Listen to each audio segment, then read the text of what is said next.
ओम शांति। सच में कितना भाग्यवान है वो हर इंसान जिसने भारत जैसी पवित्र भूमि पर जन्म लिया है। ये भारत वही पावन देव भूमि है जहाँ स्वयं ईश्वर अवतरित हुए हैं। सारे संसार के प्राणी मात्र के लिए ये कितनी खुशी की बात है।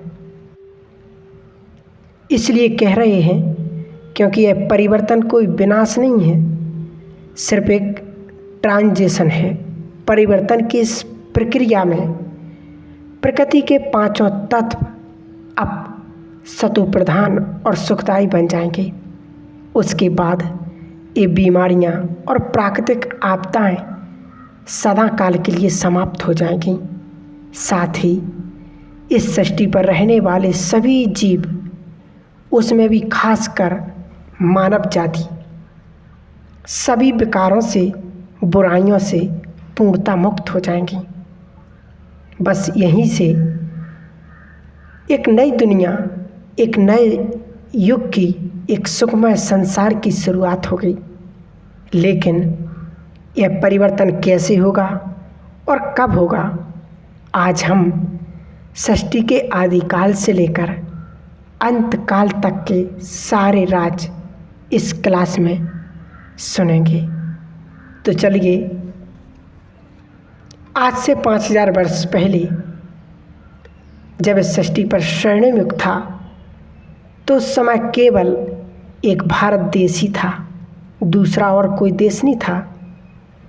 तब इस सृष्टि एक छोटे से पौधे के समान थी। लेकिन समय बीतता गया और एक के बाद एक अनेक देश, अनेक धर्म और जाति पनपते गए। इस तरह धीरे धीरे यह पौधा वृद्धि को पाता गया और इस पौधे ने एक बड़ वृक्ष का रूप धारण कर लिया। परंतु अब इस सृष्टि रूपी वृक्ष की अवस्था बिल्कुल जर्जर हो चुकी है। जैसे हर वृक्ष की एक आयु सीमा होती है, ऐसे ही नियम हम इस सृष्टि पर लागू करते हैं। इसका भी एक आदि और अंत होता है।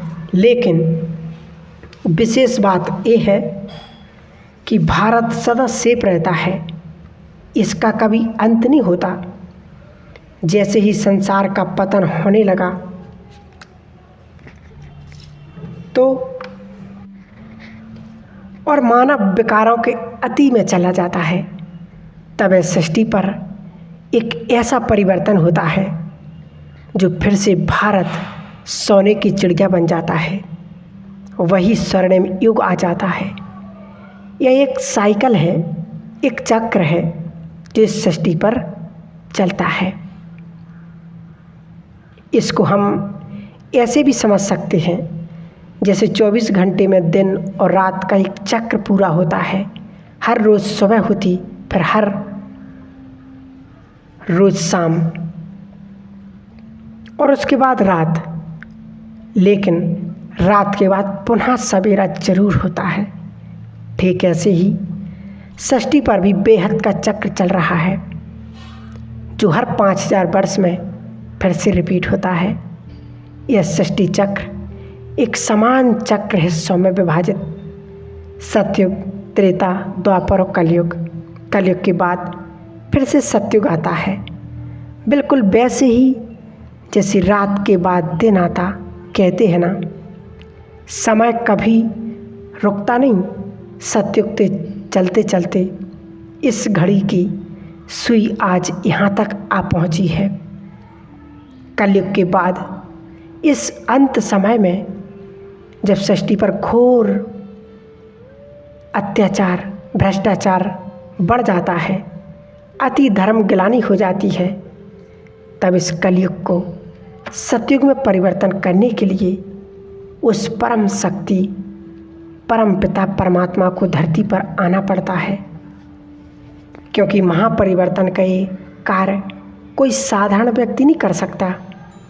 वैसे तो द्वापर युग से अनेक अनेक महान आत्माएं समय प्रति समय ईश्वर का संदेश देने व मानवता का पाठ पढ़ाने ऊपर से आती रहीं, जिन्हें हम अवतार पैगंबर कह सकते हैं। उनकी अलग अलग मान्यताएं रही हुई हैं उनकी।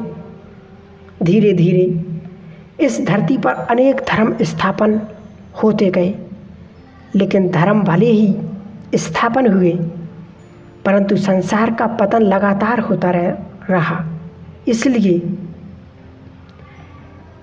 नरक समान बनी हुई इस कलयुगी दुनिया में फिर से स्वर्ग जन्नत बनाने के लिए उस ईश्वर को खुद आना पड़ता है।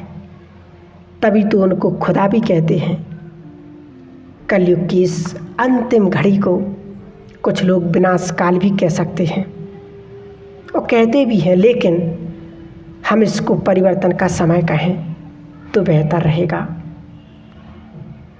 और एक विशेष बात ये सभी ने सुना होगा कि जब कोई शरीर छोड़ता है तो अक्सर यही कहते हैं कि स्वर्ग सिधार गया या जन्नत में चला गया। लोग समझते हैं ऊपर आकाश में सितारों में ऐसी कोई दुनिया होगी, लेकिन वास्तव में स्वर्ग या नरक जो कुछ भी है सब इस सृष्टि पर, इस धरती पर ही होता है।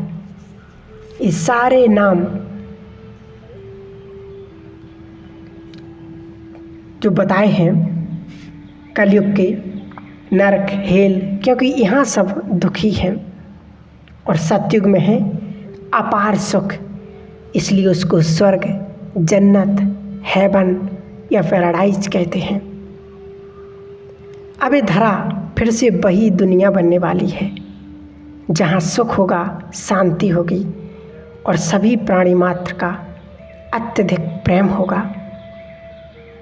वहाँ दुख का तो नाम निशान भी नहीं होगा। इतना स्वीकार ना करें, अगर इतनी बातें समझ में ना भी आए, ना भी मन में हो कि ऐसा नहीं हो सकता, लेकिन अस्वीकार करने की भी कोई जगह नहीं है, वजह नहीं है। देखें, अगर आप हिंदू हैं तो हिंदू धर्म के मुख्य ग्रंथ में स्वयं ईश्वर द्वारा उच्चारित एक मुख्य श्लोक, वो आपको याद भी होगा, यदा यदा ही धर्मस्य ग्लानि भवति भारत, यानी जब जब धर्म की गिलानी होती है, पाप बढ़ता है, दुख बढ़ता है, तब तब भगवान इस धरा पर अवतरित होते हैं और अनेक धर्मों का विनाश कर एक सत्य धर्म की स्थापना करते हैं।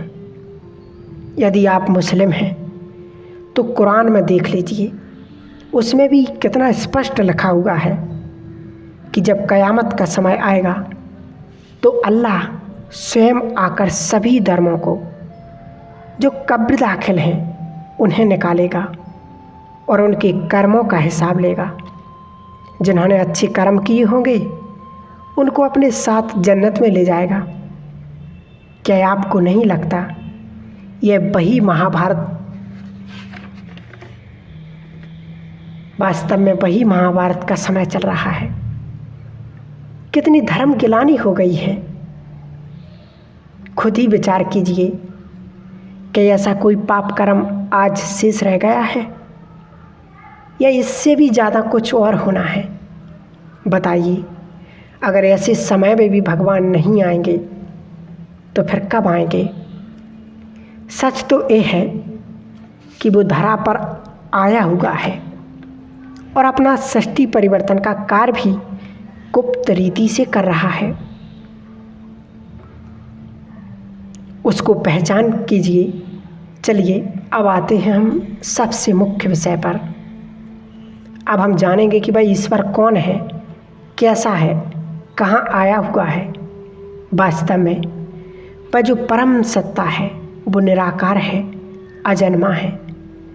भले एक बार वो इस सृष्टि पर आते हैं, परंतु हम मनुष्यों की भांति जन्म नहीं लेते, बल्कि वह पर काया प्रवेश करते हैं। ईश्वर तो उनका अवतरण दिवस मनाया जाता है। कभी जन्म दिवस नहीं मनाया जाता। ये भी जान लीजिए कि परमात्मा का रूप कौन सा है। तो वास्तव में वो परमात्मा ज्योति स्वरूप निराकार है। इसलिए तो आज हम कोई भी भक्ति मार्ग का या ज्ञान मार्ग का कोई भी धार्मिक काम करते हैं तो सबसे पहले ज्योत जलाते, क्योंकि वो परमात्मा ज्योति स्वरूप है। और उसका धाम कौन सा है? तो वो है परम धाम, जिसको कहते सातों आसमान से पार। हजारों तेजो सूर्य तेजोमय वो निराकार ज्योति स्वरूप परमात्मा। और इसका विस्तार से जानने के लिए हम और आगे अगली क्लास में बताएंगे। ठीक है। ओम शांति, ओम शांति।